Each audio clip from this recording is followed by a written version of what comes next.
क्या कार्रवाई है? अवैध मादक पदार्थों के खिलाफ लगातार जीरो टॉलरेंस के तहत पुलिस कमिश्नर श्री संतोष कुमार सिंह के द्वारा लगातार ये अभियान चलाया जा रहा है और सभी थाने और ये क्राइम ब्रांच मिलकर ये काम कर रहे हैं। जैसे कि थाने ने अभी बाणगंगा थाने के द्वारा 20 ग्राम ब्राउन शुगर पकड़ी गई है।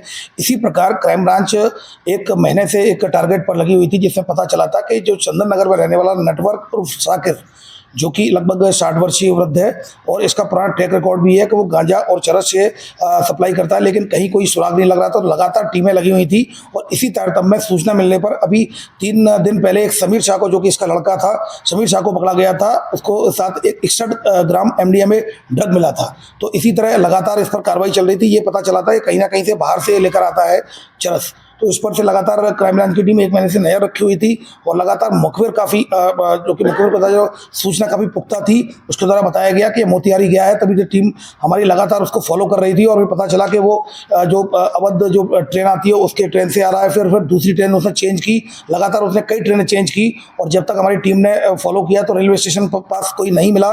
लेकिन हमारी बैकअप पे टीम लगी हुई थी, क्योंकि हमें पता था कि ये रेलवे स्टेशन से अपने घर जाएगा चंदन नगर। तो हमने 4 टीमें लगातार लगा रखी थी। तो ये पोलो ग्राउंड के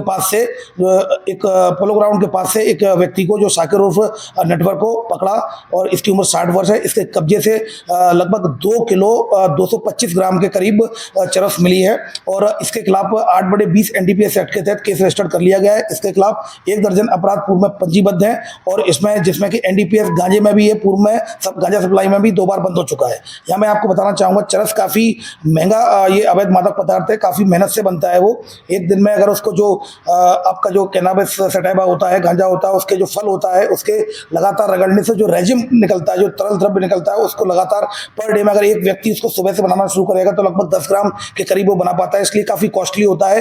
ये डिपेंड करता है कि इसका ओरिजिन कहाँ है। जहाँ तक जो इसकी ओरिजिन की बात है, इनके द्वारा जो पूछताछ में, प्रारंभिक पूछताछ में इसके द्वारा बताया गया कि नेपाल मोतिहारी डिस्ट्रिक्ट से वो लेकर आया है। मोतिहारी वाले लोग इसको नेपाल से लेकर आते हैं और नेपाल की ओरिजिन का जो ये चरस है उसमें पूर्व में भी पकड़ी गई है। तो उसमें जो अंतर्राष्ट्रीय जो इसकी कीमत बताई गई है वो 30 लाख से लेकर 50 लाख से लेकर 1 करोड़ तक हो सकती है। ये डिपेंड होता है कि इसमें चरस में कितनी शुद्धता है। शुद्धता के हिसाब से इसकी कीमत अंतर्राष्ट्रीय मार्केट में तय होती है। फिलहाल 2 किलो 225 ग्राम चरस को लेकर साकिर के खिलाफ NDPS एक्ट 8/20 के तहत केस रजिस्टर्ड कर लिया गया है।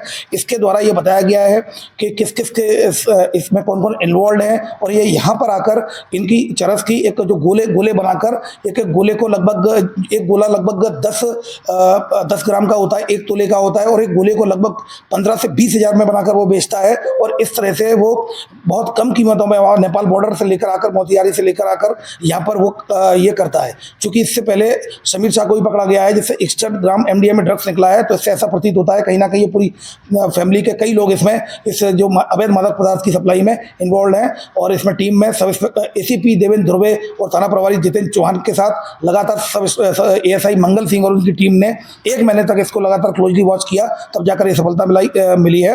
और इसमें police commissioner Santosh Kumar Singh sir के द्वारा इनको नगद इनाम देने की घोषणा की। सर, एक कीमत है 100 किलो चरस की, क्या एक कीमत है? क्या जैसा कि मैंने बताया, कीमत इसकी शुद्धता पर निर्भर करती है और चूंकि इंटरनेशनल मार्केट चूंकि अवैध होता है, वैध कहीं भी नहीं होता ये अवैध मादक पदार्थ। तो इसमें जब जो पूर्व में भी जो पकड़े गए हैं तो उसमें नेपाल ओरिजिन की जो चरस है उसकी कीमत पर केजी 30 लाख से 50 लाख के पर केजी आकी गई।